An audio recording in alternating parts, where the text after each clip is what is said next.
And to make a long story short, I had wound up using Tashawn to make Morris jealous because Morris wasn't acting right. And at that time, I was way different. I was willing to play those same types of games that Draco's played at that time. So, pretty much lied, told a lie, a fib, which was, I rarely lied.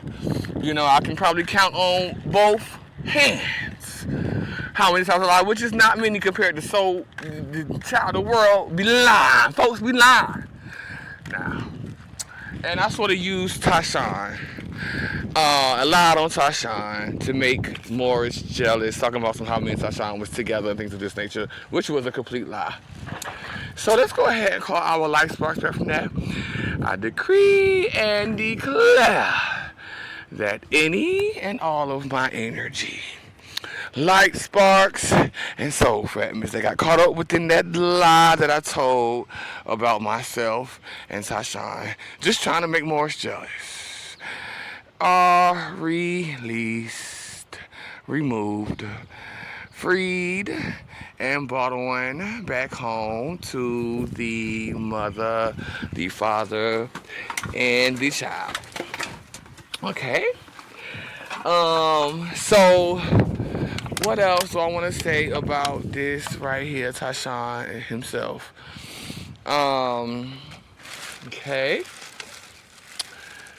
Now, let's go back to the blue contacts, okay? Because I was just talking about this, but we gotta talk about them damn blue contacts. This is important. Tashawn had came back from New Jersey one summer. Like he was gone the whole summer, and I guess what was popping, the hot thing in New Jersey was them damn contacts. Even boys was rocking them.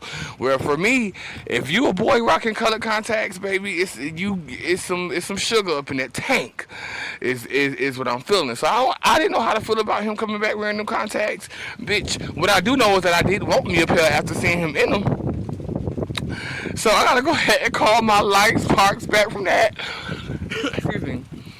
I decree and declare that any and all of my energy, light sparks, and soul fragments that were caught up in the midst of seeing Tashawn in them blue contacts. They was cute too, no shade.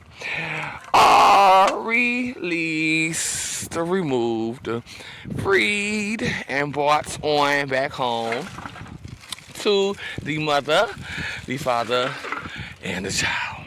Okay. Now let's go ahead and talk about the way that these individuals looked physically. Now, this should not be as important, but the thing about it is that, see, these individuals, and including the Moors too, this is something about the energy that they carried, that they lost every bit of the attractiveness that they had in their teenage years as they aged. I don't know what happened, but something about it, I did feel a little bad about it. I need to call my light stress back from just that sympathy alone, feeling bad about these individuals losing their looks when, of course, the only reason they lost them was because of that karma. Now, I decree and declare that any and all of my energy, like sparks and soul fragments that got lost or caught up within the midst of these individuals losing the looks that I was accustomed to seeing them in, are released, removed, freed, and brought on back home to the mother, the father, and the child. Bitch, I ain't got no sympathy for you. You shouldn't have did what you did. You should have been on the right team, bitch. You shouldn't have went against me, bitch. Okay, so let's go. Now I gotta talk about this incident. Before I close out, I have to talk about this one incident when I had came all the way up from Garner. I was living in Garner at this time. I was coming up to North Raleigh, where that's about where we all lived at. And I did see Tashawn up there, but I was coming up there to go on a date. Like I had a little sneaky link with a guy that I was meeting up with at that time, and I had seen Tashawn while I was in the process of getting to the man's house. house and things of this nature. There was something weird about that energy on that day. So I'm gonna have to go ahead and call my light sparks back from it. Tashawn wanted to hang and do things and chill, and I was just so in a rush to get to my date on that day with Brandon, a guy by the name of Brandon on that night, and I might come back and talk about that too.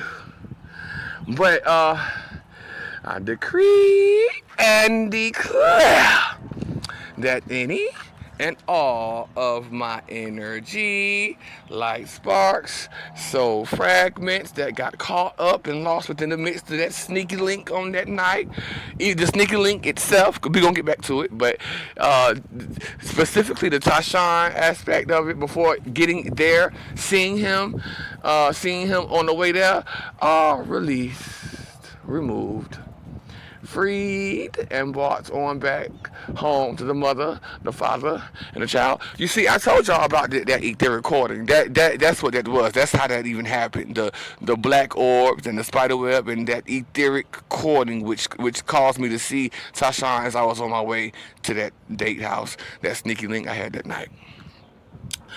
Okay. I think we don't touch on, so let's move right on along to Raphael. This won't be too long. I'm going to say a few things about Ralph. One thing about Ralph is that I really did respect Ralph. I got to say that I loved Ralph. I might have liked Ralph more than I liked Tashawn. I do feel like Ralph was a little more down to earth. Okay? Again, Ralph had good energy. In a way, we stayed laughing and we stayed kikiing and we stayed cackling. Okay, we was always down yonder, down to the family house. His mama, his brother, his brothers, his sister. We was all down there in cahoots. I gotta call my energy, my light sparks back from all of that, even the good and the bad. Let's go ahead and call out some bad. I decree and declare that any and all of my energy, light sparks, and soul fragments that were lost or that got caught up within the midst of Ralph himself, his mammy, his pappy, his brothers, his sisters, especially Shane, are released, removed, freed, and brought on back home to the mother, the father, and the child. There's not really much to say about Ralph. It wasn't always me and Tashawn and Ralph. Sometimes it would be me and Ralph, just me and Ralph, or just me and Tashawn. You know what I'm saying? And again, when it will be just me and Ralph, I liked the energy that Ralph was in when it would just be me and Ralph without Tashawn around. When Tashawn came into the picture, it was just different. Tashawn, I guess you can call him the unofficial leader of the clique at that time. And things of this nature. Don't really got too much bad to say about Ralph again, cause he ain't never really crossed me the wrong way. He ain't bullied me in no type way at all. Okay. However, I don't already come on like something from it, so I think that's it. I think that is it. No, let's go ahead and talk about now this crack selling, because I got into it a little bit, but I didn't say a lot. Now, eventually we got to pushing dope. Well, Tashawn was pushing dope. Tashawn was selling crack. I think Ralph was selling crack too. All the boys in the neighborhood were selling crack. I tried my hand at selling crack. I just couldn't sell the crack. I couldn't sell crack because I just, again, my energy was bound up, so I couldn't sell crack. And even if my energy won't bound up, there was always individuals like these Dracos were able to come and see me and attach themselves, that they could see my light sparks or something like that, and put that black shit up over it, and were able to suck out and convert that into the money that they were making, or convert that into what they were. Let's go ahead and call our light sparks back from all of that. I decree and declare that any and all of my energy, light sparks, and soul fragments caught up within that time period where I was out there trying to push some dope or sell some crack and couldn't, are released, removed, freed, and brought on back home to the mother, the father, and the child, which is none other than myself. Thank you. Bye-bye.